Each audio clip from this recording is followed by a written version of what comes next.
बहुत समय पहले की बात है। एक गांव में हरिनाथ नाम का एक किसान रहा करता था। वह एक सीधा साधा और ईमानदार व्यक्ति था। उम्र ढल चुकी थी मगर श्रम की आदत और आत्मसम्मान अब भी उसके स्वभाव में बना हुआ था। उसकी पत्नी का देहांत बहुत पहले हो चुका था और अब उसका जीवन उसकी इकलौती बेटी कल्पना के सहारे चल रहा था। कल्पना सुंदर तो थी ही, लेकिन उसकी सबसे बड़ी खूबी थी उसकी बुद्धिमत्ता और धैर्य। गांव वाले अक्सर कहा करते थे कि हरिनाथ भले ही एक खेतिहर किसान हो, लेकिन उसकी बेटी राजमहल में रानी बनने लायक है। एक दिन की बात है, जब हरिनाथ अपने खेत में हल चला रहा था, तभी अचानक कुदाल एक ठोस चीज से टकराई। आवाज अलग सी थी, जैसे किसी धातु से टकराई हो। उत्सुकतावश उसने खुदाई की और जो चीज बाहर आई उसे देखकर हरिनाथ की आंखें चमक उठी। वह सोने से बनी हुई एक ओंकली थी। हरिनाथ ने उसे गौर से देखा। वह सोच में पड़ गया, भला ऐसी बहुमूल्य वस्तु मेरे पास क्या कर रही है। हरिनाथ राजा आदित्य वर्मा का भक्त था। उसे लगा कि ऐसी चीज किसी किसान के पास नहीं, बल्कि राजा के पास होनी चाहिए। अगर मैं यह राजा को भेंट करूं, तो शायद प्रसन्न होकर राजा मुझे कोई इनाम दे दे। ओंकली को कपड़े में लपेटकर वह घर लौटा। जैसे ही द्वार पर पहुंचा, कल्पना घर के बाहर ही बैठी हुई थी। बाप बेटी में बहुत स्नेह था। हरिनाथ ने ओंकली दिखाते हुए कहा, बेटी, आज खेत में सोने की ओंकली मिली। सोच रहा हूँ इसे राज दरबार ले जाकर राजा आदित्य वर्मा को भेंट कर दूं। शायद कोई इनाम मिल जाए। कल्पना ने ओंकली को हाथ में लेकर देखा, फिर पिता की ओर गंभीर दृष्टि से देखा। पिताजी, मैं जानती हूँ आप राजा के प्रति आदर भाव रखते हैं, पर जरा सोचिए, ऐसे राजमहलों में चीज़ों से ज़्यादा नियत देखी जाती है। वहाँ सवाल उठते हैं, शंका की नज़र से देखा जाता है। हरिनाथ मुस्कुराते हुए बोला, क्या कमी है इसमें? देखो तो जरा, सोने से बनी हुई ओखली है। कोई भी राजा इसे देखकर दंग रह जाएगा। कल्पना बोली, दंग तो जरूर रहेंगे, मगर शायद ये भी पूछ बैठे, ओखली तो है, पर इसका मूसल कहाँ गया? यही सवाल आपके लिए संकट बन सकता है। हरिनाथ थोड़ा चिढ़ते हुए बोला, तुम राजा को अपनी तरह चालाक समझती हो क्या? राजा आदित्य वर्मा ऐसे नहीं है। और यह कहकर वह ओंकली को थैले में डालकर चल पड़ा राजमहल की ओर। राजमहल पहुंचते पहुंचते दोपहर हो चुकी थी। पहरेदारों ने उसे रोका, लेकिन जब उसने कहा कि वह राजा को एक कीमती चीज भेंट करने आया है, तो उसे अंदर भेज दिया गया। दरबार में पहुंचकर हरिनाथ ने राज सिंहासन के सामने झुककर नमस्कार किया और कहा, महाराज, आज खेत में खुदाई करते समय यह ओंकली मिली। मेरी समझ में यही आया कि ऐसी सुंदर वस्तु आपके राजमहल की ही शोभा बढ़ाएगी। मैं यह आपको भेंट करना चाहता हूँ। राजा ने ओखली को हाथ में लेकर देखा। वह वास्तव में बहुत सुंदर और कीमती थी। उन्होंने हल्की मुस्कान के साथ सिर खुजाते हुए कहा, ओखली तो बहुत सुंदर है, लेकिन बताओ इसका मूसल कहाँ गया? मूर्ख किसान। हरिनाथ ने माथे पर हाथ मारा और बुदबुदाया, हे भगवान, बिल्कुल वही शब्द। यह तो कल्पना ने भी कहा था। राजा ने उत्सुक होकर पूछा, क्या कहा? किसने कहा था? हरिनाथ ने सरकुचाते हुए जवाब दिया, महाराज, क्षमा चाहता हूँ। मेरी बेटी कल्पना ने कहा था कि आप यह सवाल जरूर पूछेंगे, और आपने तो हूबहू वही पूछा। राजा आदित्य वर्मा की भौहें तन गई। फिर उन्होंने मुस्कुराते हुए कहा, तुम्हारी बेटी इतनी चतुर है, मैं उसे परखना चाहता हूँ। उन्होंने पास खड़े हुए एक सेवक को आदेश दिया, मुट्ठी भर कच्चा कपास ले जाओ। कुछ ही देर में कपास की एक छोटी सी पुड़िया हरिनाथ को दी गई। राजा ने कहा, यह कपास अपनी बेटी को दे दो और कहना कि इससे मेरी पूरी सेना के लिए कमीजें तैयार करे, सूत काट कर, कपड़ा बुनकर और सिलाई करके। जल्दी चाहिए, युद्ध निकट है। हरिनाथ के पांवों तले जमीन खिसक गई। यह एक असंभव कार्य था, लेकिन दरबार में मना भी नहीं कर सकता था। कपास की पुड़िया लेकर वह चुपचाप राजमहल से निकल गया। घर पहुंचते ही हरिनाथ की आंखों में आंसू थे। वह बुझे स्वर में बोला, बेटी कल्पना, तुम्हारे कहे अनुसार ही सब हुआ। अब तो लगता है हमारे बुरे दिन आ गए हैं। कल्पना ने मुस्कुराकर पिता के हाथ से कपास लिया और बोली, पिताजी परेशान न हो। एक चतुर सवाल का उत्तर सिर्फ चतुराई से ही दिया जा सकता है। उसने कपास को झाड़ पोंछ कर देखा तो उसमें 2 बीज पड़े मिले। वह उन्हें उठाकर बोली, आप राजा आदित्य वर्मा से कहिए कि मैं यह कार्य जरूर करूंगी। बस मेरे पास चरखा और करगा नहीं है। वह इन बीजों से बनवा कर भेज दे, फिर सारी सेना के लिए कमीजें समय पर तैयार कर दूंगी। हरिनाथ को बेटी पर विश्वास था, मगर राज दरबार जाना अब और अधिक डरावना लगने लगा था। अगले दिन वह हिचकते हुए दरबार में पहुंचा और कल्पना की बात राजा से कह सुनाई। राजा आदित्य वर्मा ने ठहाका लगाया, यह लड़की तो सचमुच बड़ी चालाक है। अब मैं उसे स्वयं देखना चाहता हूँ। उन्होंने फिर एक और आदेश दिया, और इस बार शर्तों के साथ अपनी बेटी से कह देना, जब वह आए तो न पूरी तरह कपड़े पहन कर आए, न बिना कपड़ों के, न भूखी आए, न भरे पेट, न किसी वाहन से आए, न पैदल, और समय भी ऐसा चुने कि न दिन हो न रात। अगर एक भी शर्त टूटी तो उसका और तुम्हारा सिर कलम करवा दूंगा। हरिनाथ के होश उड़ गए। वह घर पहुंचा तो उसके चेहरे पर मृत्यु की छाया थी। कल्पना ने पिता के मन की हालत भांप ली और मुस्कुराते हुए कहा, पिताजी अब तक सब मैंने संभाला है, यह भी संभाल लूंगी। बस आप मेरे लिए एक मछली पकड़ने का जाल ले आइए। हरिनाथ ने मछली पकड़ने का जाल कल्पना को लाकर दे दिया, लेकिन उसके मन में अब भी डर था। बेटी इस बार राजा आदित्य वर्मा की शर्तें समझ से परे है। कल्पना ने मुस्कुराकर पिता को आश्वस्त किया। अगले दिन भोर से पहले ही कल्पना ने खुद को तैयार किया। उसने मछली पकड़ने के जाल को अपने शरीर पर ऐसे लपेटा कि वह न पूरी तरह वस्त्रों में थी न निर्वस्त्र। फिर उसने 2 मुट्ठी चबेना खाया, इतना कि भूख भी बनी रहे और पेट भी पूरी तरह भरा न लगे। इसके बाद वह बाड़े में गई और एक बकरी को निकाला। बकरी पर एक गद्दी रखी और उस पर इस तरह बैठी कि एक पैर जमीन पर था और दूसरा हवा में, यानी न वह चल रही थी न सवारी कर रही थी। उसने समय ऐसा चुना जब न पूरी रात रही थी न दिन पूरी तरह आया था, यानी भोर की बेला। इस रूप में वह राजमहल पहुंची। पहरेदार उसे देखकर घबरा गए। यह कौन है? यह तो न पूरी तरह कपड़े पहने हैं न बिना कपड़ों के, सवारी पर भी नहीं और चल भी नहीं रही। लेकिन जैसे ही कल्पना ने राजा की शर्तों का हवाला दिया, उन्होंने तुरंत उसे भीतर जाने दिया। राजा आदित्य वर्मा दरबार में थे। जैसे ही उन्होंने कल्पना को देखा, उन्होंने आश्चर्य से तालियां बजाई। वाह, तुमने मेरी हर एक शर्त को बड़ी चतुराई से पूरा किया है। मैं स्वीकार करता हूँ, तुम जैसी कोई नहीं, और इसी कारण मैं तुमसे विवाह करना चाहता हूँ। कल्पना ने हाथ जोड़कर कहा, महाराज, यह प्रस्ताव मेरे लिए सम्मान की बात है, पर मैं अपने पिता से पूछे बिना कोई निर्णय नहीं ले सकती। राजा को यह और अधिक भा गया। उन्होंने हरिनाथ को बुलवा भेजा। हरिनाथ दरबार में आया। जब उसे मालूम हुआ कि राजा स्वयं उसकी बेटी से विवाह करना चाहते हैं, तो उसकी आंखों में आंसू आ गए।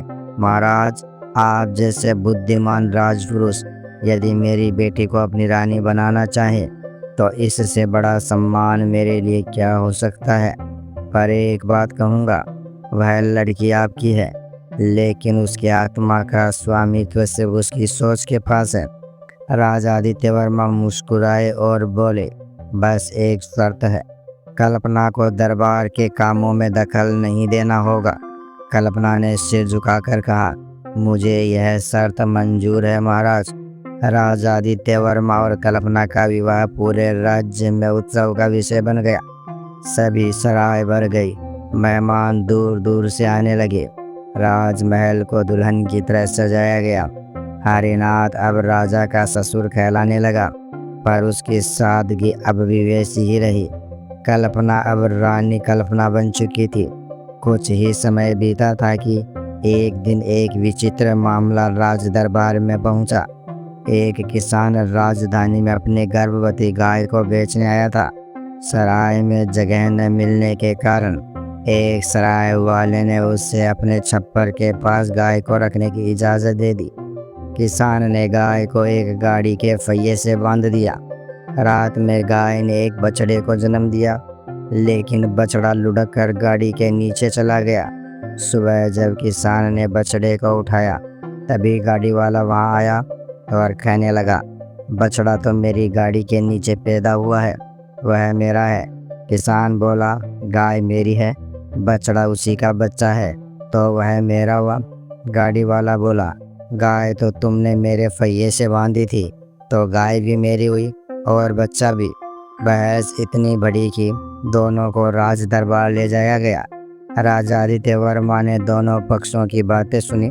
कुछ सोचकर बोले, बछड़ा गाड़ी के नीचे पाया गया तो गाड़ी वाले का हुआ। किसी ने देखा नहीं कि गाय ने बछड़ा जन्मा है, इसलिए कोई साक्ष्य नहीं। यह फैसला सुनते ही किसान की आंखों में आंसू भर आए। वह फूट फूट कर रो पड़ा। सराय वाले को किसान पर दया आई। उसने उसे सलाह दी, रानी कल्पना से जाकर मिलो, वह न्यायप्रिय और बुद्धिमान है। किसान बोला, पर रानी को दरबार के कामों में हस्तक्षेप करने की इजाज़त नहीं है। सराय वाले ने कहा, तुम कोशिश तो करो। किसान महल के आसपास चक्कर लगाने लगा। तभी उसने बगीचे में कल्पना को देखा। वह दौड़ता हुआ गया और उनके चरणों में गिर गया। रानी साहिबा, मेरी गाय का बच्चा मुझसे छीन लिया गया है, कृपया न्याय कीजिए। कल्पना थोड़ी देर चुप रही, फिर बोली, कल महाराज शिकार पर जा रहे हैं। वह एक सूखे तालाब के पास से गुजरेंगे। तुम वहीं एक जाल और बंसी लेकर खड़े हो जाना, जैसे मछली पकड़ रहे हो। अगर वह पूछे क्या कर रहे हो, तो कहना, अगर गाड़ी बच्चा पैदा कर सकती है तो सूखा तालाब मछली क्यों नहीं दे सकता। किसान ने वैसा ही किया। अगले दिन राजा आदित्य वर्मा शिकार पर गए। उन्होंने किसान को देखा, जाल और बंसी लिए सूखे तालाब के किनारे बैठा। राजा ने चौंक कर पूछा, अरे मूर्ख, सूखे तालाब में मछली पकड़ रहा है। किसान ने वही कहा जो कल्पना ने सिखाया था। राजा आदित्य वर्मा एक क्षण के लिए चुप रह गए, फिर गहरी सांस लेकर बोले, सच सच बताओ, यह किसकी सलाह है। किसान झुककर बोला, महाराज, यह सलाह रानी साहिबा ने दी थी। राजा को अब पूरी तरह बात समझ में आ गई।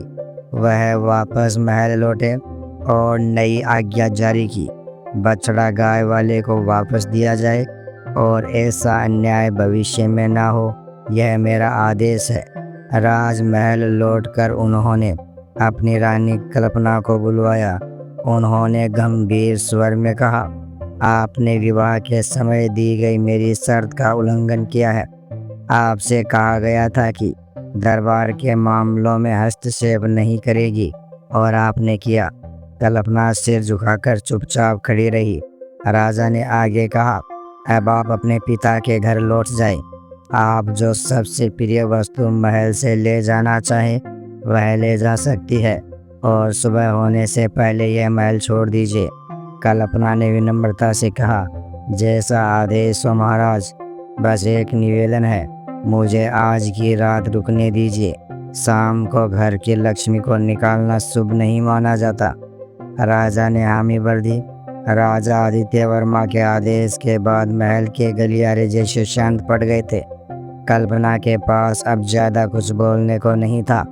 उसने सिर झुकाकर आदेश को स्वीकार किया, लेकिन उसके अंतर्मन में न कोई भय था न कोई पछतावा। उसने राजा से केवल एक आग्रह किया था, महाराज, आज की रात मुझे यहीं रहने दीजिए। प्राचीन मान्यता है कि रात्रि के समय ग्रह लक्ष्मी को घर से निकालना अशुभ होता है। यह आपके राज्य की मर्यादा के लिए भी उचित नहीं होगा। राजा आदित्य वर्मा ने उसकी बात मान ली। ठीक है रानी कल्पना, आज की रात महल में रहिए, परंतु कल सुबह होने से पहले आपको यह महल छोड़ना होगा और जो चीज़ इस महल में सबसे प्रिय हो बस वही साथ ले जा सकती है। कल्पना मुस्कुराई, एक शांत, गहरी और आत्मविश्वास से भरी मुस्कान। उसने तुरंत रसोई की ओर प्रस्थान किया। वहां जाकर रसोइयों को विशेष आदेश दिए। आज रात के भोजन के लिए स्वादिष्ट, गरिष्ठ और भारी व्यंजन तैयार किए जाए। भरपूर घी, मसाले और मदिरा भी रखी जाए और किसी भी परिस्थिति में महाराज के आग्रह पर उनके साथ मैं भी भोजन करूंगी। रसोई की तैयारी जोरों पर शुरू हो गई। रात्रि का समय आया। राजा आदित्य वर्मा और कल्पना ने साथ में भोजन किया। राजा के मन में कहीं एक संकोच था। कल्पना को खो देने का एक अदृश्य भय उसके भीतर घर कर रहा था।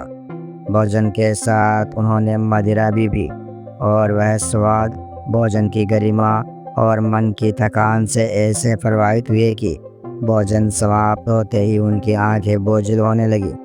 कल्पना ने देखा कि राजा कुर्सी पर ही झपकने लगे हैं। वह तुरंत अपने विश्वसनीय सेवकों को बुलाकर आदेश दिया, महाराज को उनकी कुर्सी सहित उठाइए और बिना किसी प्रश्न के चुपचाप मेरे साथ चलिए। जो मैं कहूँ वही करना, न एक शब्द कम न एक अधिक। सेवक चकित थे, पर कल्पना की दृढ़ता और गरिमा ने उन्हें मौन रहने पर विवश कर दिया। राजा आदित्य वर्मा को उसी अवस्था में कुर्सी सहित उठाकर बाहर लाया गया। महल के द्वार खुले, राजपथ पार किया गया और धीरे धीरे देर रात तक कल्पना अपने गांव में अपने पिता हरिनाथ के घर लौट आई। दरवाजे पर दस्तक दी। हरिनाथ, जो अब भी बेटी की चिंता में जाग रहा था, दौड़ते हुए आया। कल्पना, इतनी रात गए? पिताजी, दरवाजा खोलिए, आपकी बेटी वापस आ गई है। दरवाजा खुलते ही हरिनाथ ने देखा कल्पना अकेली नहीं थी। सेवक उसके पीछे पीछे राजा आदित्य वर्मा को कुर्सी सहित लेकर खड़े थे। राजा गहरी नींद में थे। कल्पना ने उन्हें अपने कमरे में ले जाकर बिस्तर पर लेटवाया, सेवकों को विदा कर दिया और खुद भी चुपचाप बगल में जाकर लेट गई। भोर की पहली किरण खिड़की से भीतर आई। राजा आदित्य वर्मा की नींद खुली। उन्होंने करवट ली। बिस्तर का स्पर्श महल जितना मुलायम नहीं था। बगल में कल्पना को देखकर एक पल को चौंक गए। कल्पना, यह कहाँ है हम? कल्पना ने मुस्कुराकर उत्तर दिया, महाराज, आपने स्वयं कहा था कि मैं इस महल से वह वस्तु साथ ले जा सकती हूँ जो मुझे सबसे अधिक प्रिय हो, और इस महल में मेरे लिए सबसे प्रिय आप ही थे, तो मैं आपको साथ ले आई हूँ। राजा आदित्य वर्मा कुछ क्षणों तक कुछ कह नहीं पाए। फिर उन्होंने लंबी सांस ली। आंखों में आत्म स्वीकृति और आदर के भाव उभरे। कल्पना, तुमने फिर से सिद्ध कर दिया कि बुद्धि, प्रेम और आत्मबल से बड़ी कोई शक्ति नहीं होती। मैं तुम्हारे बिना अधूरा हूँ। मुझे माफ़ कर दो और मेरे साथ वापस महल चलो। कल्पना ने नम्र स्वर में कहा, महाराज, मेरा घर आपका है, मेरा कर्तव्य आपके साथ है, परंतु यदि मैं दरबार के कामों में न्याय, धर्म और विवेक की बात रखूं तो उसे अपमान मत समझिएगा। मैं केवल आपकी पत्नी ही नहीं बल्कि इस राज्य की भी रानी हूँ। राजा ने उसका हाथ पकड़ते हुए कहा, कल्पना, आज से दरबार का हर निर्णय तुम्हारे साथ लिया जाएगा। मेरी रानी केवल सिंहासन की शोभा नहीं बल्कि मेरी दृष्टि और न्याय की साझेदार भी होगी।